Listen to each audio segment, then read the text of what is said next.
Hi everyone! Ngayon is naki-joyride kami kay Happy and kasama ko si Baby, tulog siya. And while waiting is let's do a vlog.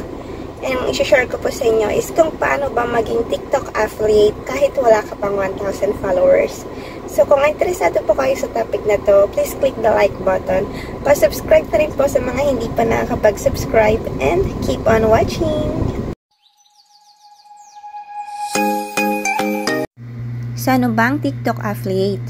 Ang TikTok affiliate is ito po yung magpo-promote tayo ng product sa TikTok and bawat item na mabebenta natin is meron tayong commission na makukuha. And ano naman yung mga requirements para makapag-affiliate sa TikTok? Kailangan po is meron tayong TikTok account. Kailangan din po natin ng internet or data para makakonect, valid ID, any of the following po ang tinatanggap na ID. And kailangan rin po natin ng GCash or bank account para makapag-withdraw sa mga commissions natin mamaya. So ngayon na alam na po natin yung mga requirements, is proceed na po tayo sa registration. So ito is kakagawa ko lang po na account, 0 followers pa lang po tayo. And if i-check po natin yung eligibility natin para makapag-affiliate sa TikTok, is click lang po natin yung tatlong lines sa taas, and then creator tools. And then pagdating po dito is piliin po natin yung TikTok shop for creator. So kapag i-click po natin yan is makikita po natin yung requirements ni TikTok, which is be at least 18 years old and have over 1,000 followers. Pero ngayon kahit wala pa pong over 1,000 followers is possible na po yan through TikTok Seller Center app. So ang gagawin lang po natin is kailangan po natin i-download yung TikTok Seller Center app. And then, pag-download po natin is open lang po natin. And then, choose sign up with TikTok. So, click lang po natin yung confirm dito. Then, after po nyan is authorize po natin. And dito is ilalagay po natin yung contact information natin. Ilalagay lang po natin yung phone number. And then, click send code. After po nyan is may marireceive po tayo na code through text. So, pag-receive po natin is ilagay lang po natin dyan. So, wait lang po natin. And yan na po yung code. Center lang po natin yung code dito. And then, after po nyan is dito tayo mapupunta. So, dito is click natin yung register your business, get started. Then, click lang po natin yung submit dito. And after po nyan is kailangan natin i-verify yung documents. So, sa business type is individual. And kailangan po maingat po tayo sa pag-input ng mga information dito. Kailangan po is match po siya sa ID natin para mabilis po yung approval. So, sa shop name po is ilagay lang po natin yung shop name natin. And then, dito po is pipili tayo ng ID na i-upload natin. Ito po yung mga ID na ina-accept. Then, after po nyan is kailangan po ng additional information sa baba. Hindi ko po siya na-record, pero minsan is automatic po siyang nakaka-captured based po sa information sin-upload natin na ID. Ito po yung mga information na yon. And once po na-fill up to is click lang po natin yung submit. Then, pagka-submit po natin is ito po yung lalabas. Yung register your business is pending po siya, meaning under review na po tayo.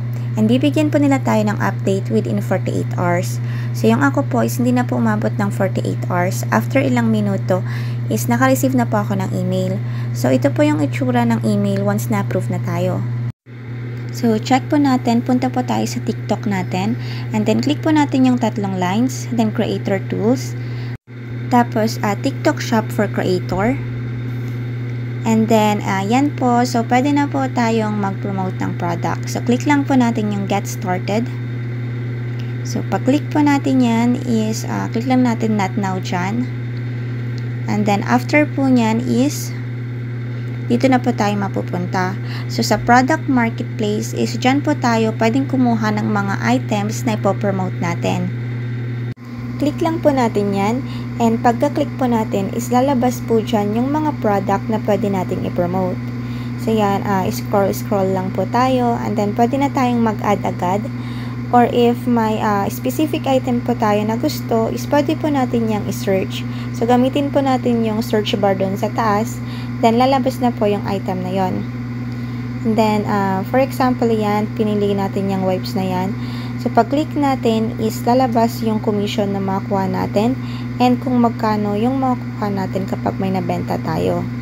So, add showcase lang. But before that is gumawa muna tayo ng account para makapag-withdraw tayo mamaya kapag may commission na tayo. So, dito is click lang yung create account. And then after that, fill up lang po natin yung information needed dito. And then, make sure po na yung lalagay natin dyan is magmamatch po siya sa beneficiary account natin. Kasi once po na nasubmit na natin yan, is hindi na po natin siya ma-update. So, sayang naman kapag hindi natin ma-withdraw yung mga earnings natin dahil sa maling information na nalagay natin. So, ensure po natin na tama yung details natin. So, once na fill out na po natin yung details dito, click lang po natin yung submit. And then, after nyan is account created na po. So, pwede na po tayong mag-add ng products. So, kapag i-add po natin yan, is click lang po natin yung add showcase. So, yan, you're ready to promote product na yung lalabas. Tapos, ito na po yung mga product na pwede nating i-promote. So, mamili lang po tayo dyan. And once na may mapili tayo is click lang po natin yung add. So, yan, added na po siya kapag na-click natin yung add. And then, after po nyan, yung mga in-add po natin is makikita natin sa manage products. So, pag-click po natin, lalabas po yung mga na-add natin dyan. So, pag-click po natin, makikita po natin yung commission na makuha natin and yung specific amount na makuha natin bawat benta natin. So, para makapag-promote po tayo, is pwede po tayong mag-create ng video. So, click lang po natin yung create video and then, ayan, if meron po tayong nagawa ng video, is i-upload lang natin, continue. And then, sundan lang po natin yung mga steps na susunod dyan. Or, pwede rin po tayong makapag-generate ng video. So, click lang po natin yung manage products. Punta tayo sa item na ipopromote natin. Pag click po natin is, may lalabas po dyan na create auto-generated video. And then, ito po yung itsura niya. So, my product pitch usually is automatic na pong na-fill out yan. Kung gusto po natin magdagdag is pwede naman basta up to 100 characters lang. And then selling points is pwede po kayong mamili dyan. And then after po nyan is click po natin yung generate video. So yan, naglo-load na po siya. And once tapos na po mag-load, ito po yung lalabas. So ito na po yung mga auto-generated video. And pwede po tayong mamili sa mga slides na yan. So, once may mapili po tayo is click lang po natin yung post on TikTok. Then, after po nyan is fill out lang po natin yung product name. So, once na fill out na po natin yan is click lang po natin yung add sa baba. So, ito na po siya. And then, dito is pwede pa po tayong mag-edit kung may gusto tayong i-edit. And then, after nyan is click lang po natin yung next sa baba. Tapos, ito na po yung itsura niya. So, sa baba is nandun na po yung yellow basket. And then, sa taas is maglalagay lang po tayo ng hashtags. So, for example, dito is hashtag baby wipes, hashtag wipes, anything po na related po sa item. Tapos, sa taas po, sa gilid is may nakalagay po dyan na select cover. So, dito is hindi ko po siya na-edit. Ang gamit po niyan is para makapili po kayo ng cover picture para dun sa product ninyo. So, click lang po ninyo yan and then piliin lang po ninyo yung picture na gusto ninyong maging cover photo po. So, for example, dito is wipes siya. So, ang hahanapin ko pong picture is yung wipes. Once done is click lang po natin yung post sa baba. Ito po yung itsura niya once na-upload na siya. So, sa baba is may yellow basket na po tayo dyan.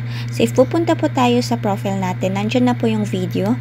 And if click po natin yan, is makikita po natin yung yellow basket sa baba. So, dyan po order yung mga buyers natin. And once na may umorder po dyan, is bawat order po, is meron po tayong makuwang commission. Pag-click po dyan, is lalabas po yung add to cart. So, yung mga buyers natin is makapag-order dyan. And then, dito naman po natin ma-check yung earnings natin. So, sa today's data is dyan po magre-reflect yung sales natin sa araw na to. So, every day is magbabago po yan. Sa baba naman po sa earnings, is dito po natin makikita yung amount na pwede na nating ma-withdraw. Makikita rin po natin dito yung list ng orders sa atin. Ganito po yung itsura niya kapag i-click natin yan.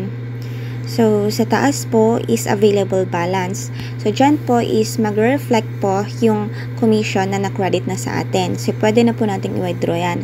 Ang minimum po na amount na pwedeng i-withdraw is 10 pesos.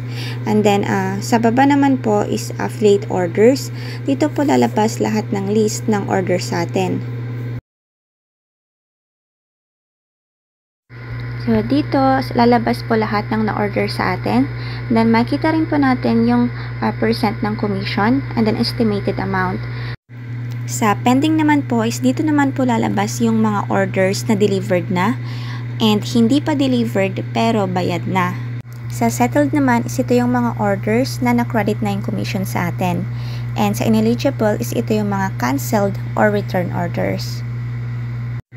Dito naman sa affiliate commission rules is dito natin makikita yung mga rules and actually masasagot dito yung mga common questions natin like paano nag-work itong affiliate program and paano ma-access, estimated commissions, paano at kailan natin ma-receive yung commission at paano ma-contact ang customer support. Yan, iba na po yung damit ko ngayon sa kanina kasi nakauwi na po kami and gabi na po dito ngayon. Ayun nga po, ang maganda pa po dito sa TikTok affiliate is kahit sarili mo pong account yung gagamitin mong pang-order is meron ka pa rin pong makuwang commission sa mga eligible items. Compare po sa ibang affiliate program na kapag account mo yung gagamitin mong pang-order is hindi ka po eligible for commissions. So, kailangan pang gumamit ng ibang account na pang-order para magkaroon ka ng commission. Kaya itong TikTok affiliate is perfect po siya kasi pwede po kahit sarili mong account. Since bumibili naman po tayo ng gamit ng mga anak natin like diaper, wipes, and kahit tayo is may mga iba tayong items na binibili dito. So, ang maganda po dito is nakakabili na tayo ng mga gamit natin and at the same time is nagkakaroon pa tayo ng earnings through commission. So, yun lang po. Sana po nakatulong po itong video na to sa inyo. And kung nagustuhan po ninyo, pa-click naman po yung like button and pa-subscribe na rin po sa mga hindi pa nakakapag-subscribe. And thank you po for watching.